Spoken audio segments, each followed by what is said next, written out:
My name is Bruce Davis. I'm a former UCLA Bruin football player, played in the NFL 5 years, won a Super Bowl with the Pittsburgh Steelers. Also played for the Oakland Raiders, which my pops played for as well. So a lot of family history there. As of right now, I advocate for player health, neurological health, mental health, and just all general health with a focus on football players and athletes because that's what I'm closest to. Have I been to therapy? Yeah, I actually just in the last few months got back into therapy, and it's been such a wonderful thing. It's helped me in my relationship.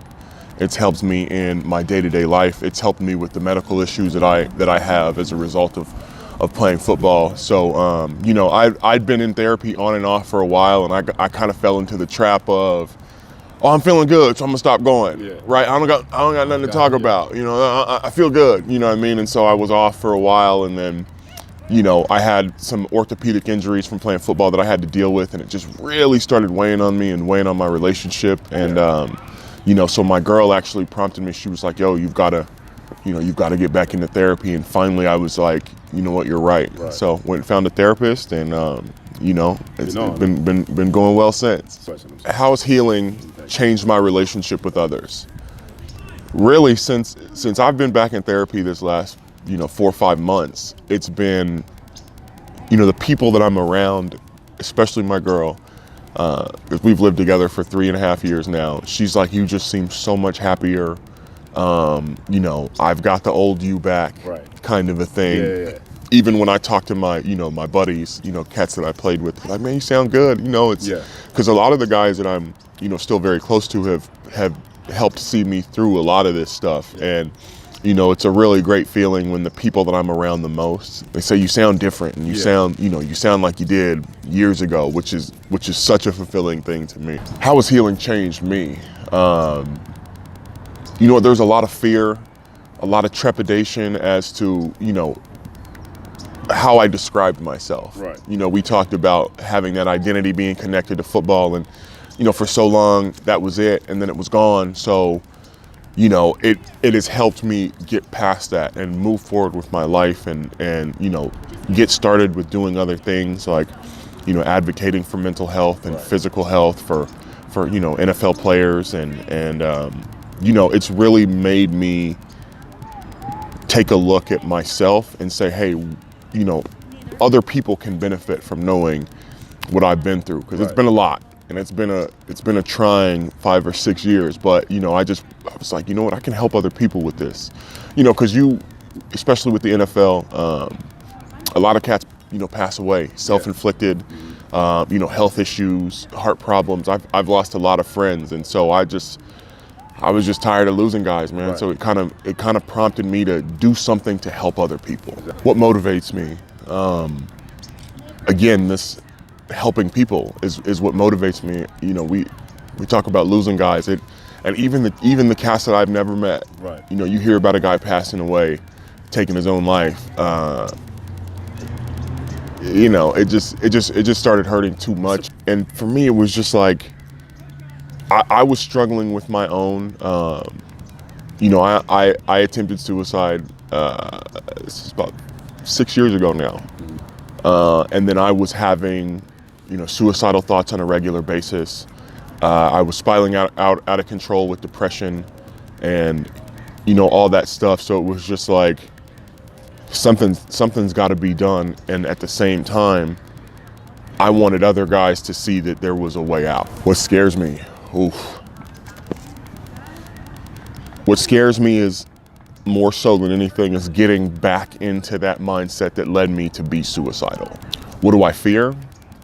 I fear being complacent and not, fulfilling, whether you call it destiny or whatever, what God puts you here for, or, I fear letting people down. You know what I'm saying? And when I say people, I mean specifically people that could be helped by hearing, right. What we've been through here.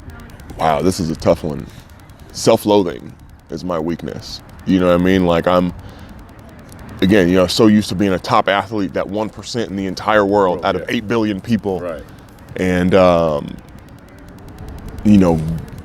getting into that you know, just getting back into the darkness, I should say.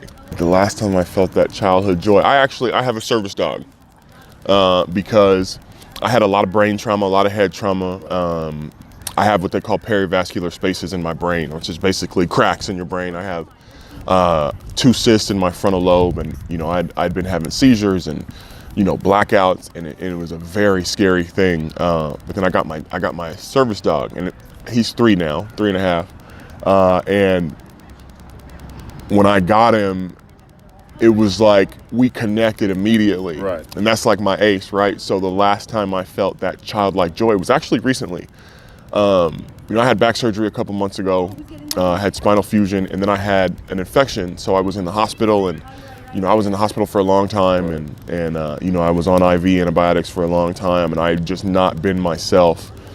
And one day my dog he wasn't having it. You know what I mean? He's trained, so he knows, like, come on now, he wasn't having it. And so he, you know, just kind of hopped up on me and, you know, giving me that, like, come on, let's get up. So I you know, I got up, I was able to get up out of the house, and I got my cane, and we hobbled along and went out there and walked, and I just let him play. And, you know, he's going and just playing around, and I just felt so much joy for being outside and him getting me up out of my house and us just going and playing around. And you know, I felt like nothing else mattered, and you know, the pain wasn't as bad, and you know, so it was just to get out there. And you know, dog is man's best friend, right? And I've always had a dog, so this little one is no exception to that. And so we went out, and I felt like how I did the first time I had a dog when I was a kid. So to be a man, I think it just means you have to, first of all, have a certain awareness about the world around you, right? You have to conduct yourself in this way that's respectable.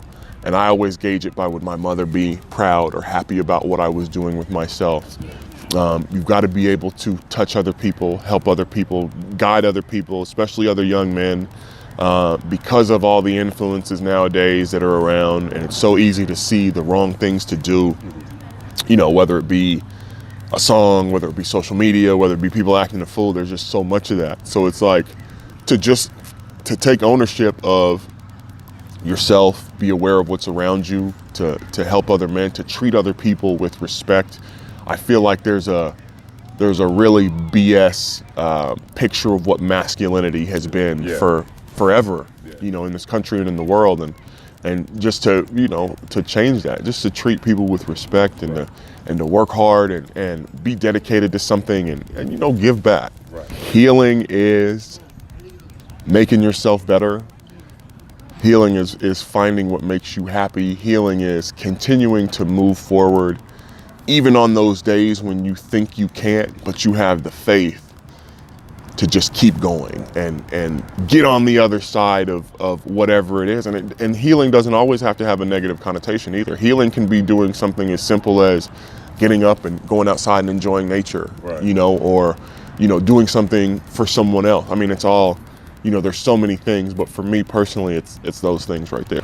Growth is moving forward and being better than the person that you were yesterday, and just continuing to elevate yourself, to educate yourself, to, you know, move forward in a positive manner. Change is hard, but you know, you stick with it, and you start to grow, and then I looked up now, you know, after my suicide attempt, which was 6 years ago, like you know, I was telling my lady the other day, I'm really happy at the man that I've become. And it wasn't some, you know, giant sweeping thing that happened to me that I had to work through. It was just the day-to-day work and the discipline and the consistency. And it's like you wake up one day, and I'm really proud of where I am personally.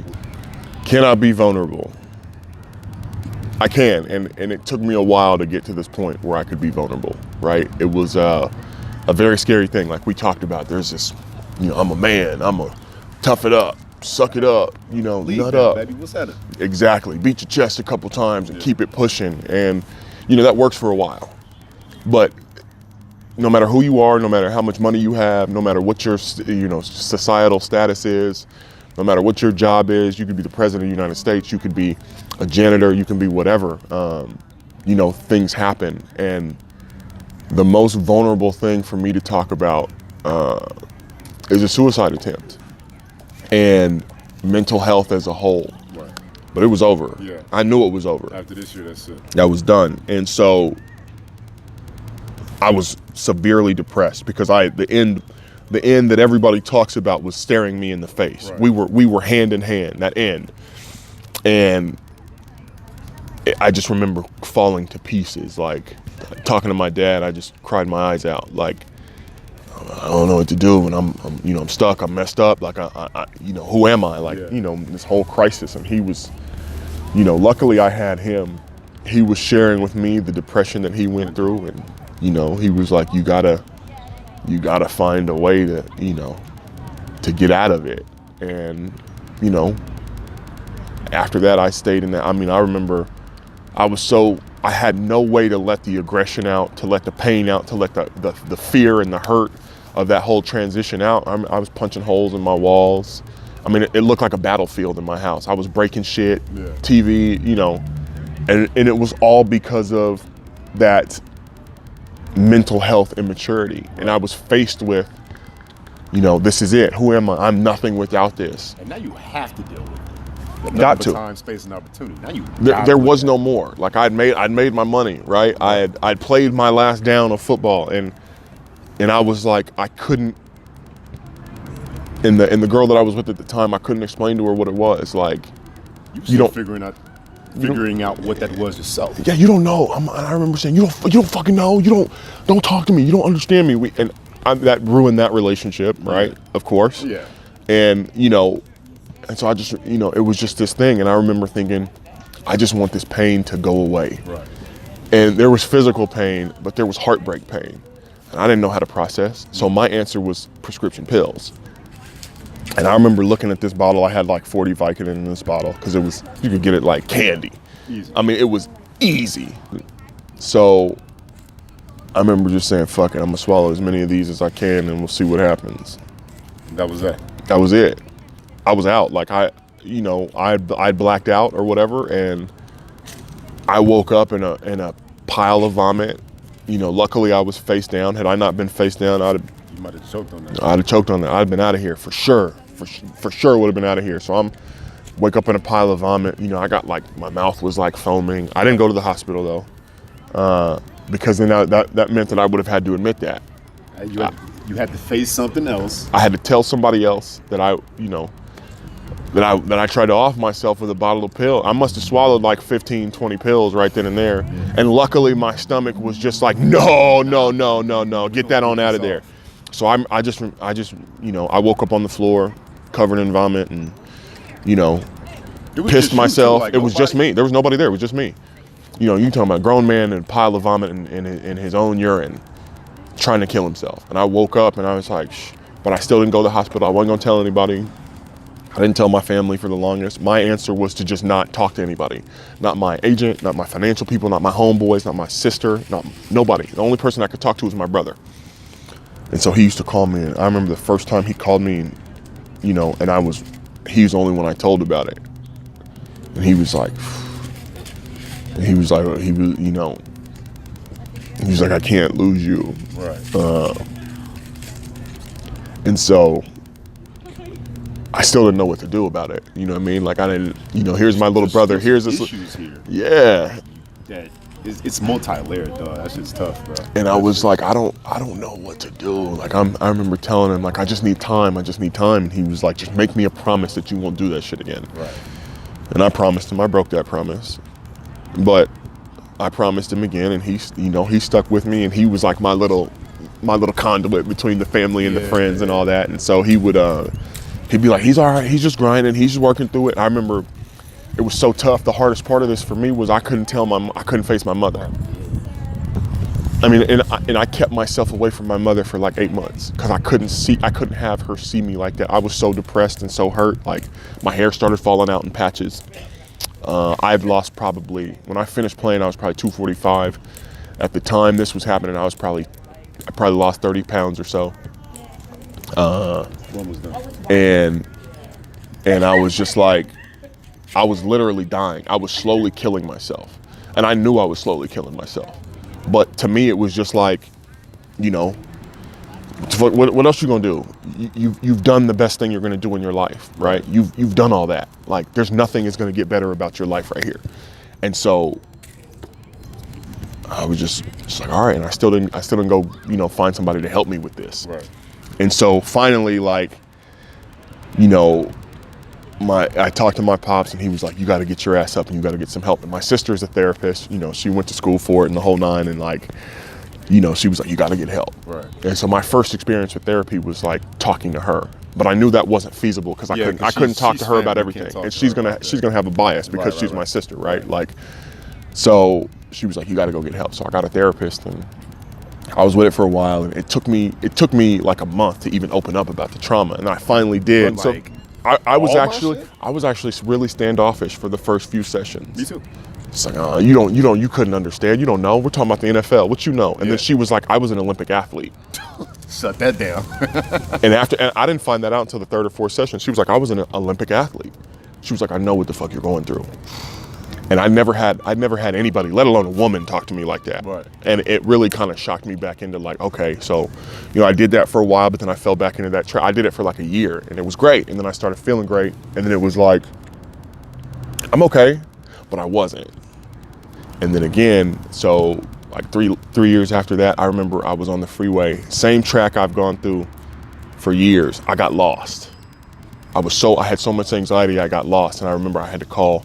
I called my therapist, and I was like, I don't know where I'm at. I'm lost on the freeway. I feel like I'm stuck in a loop, and and that was the first indication that I had brain trauma. Shortly after that, I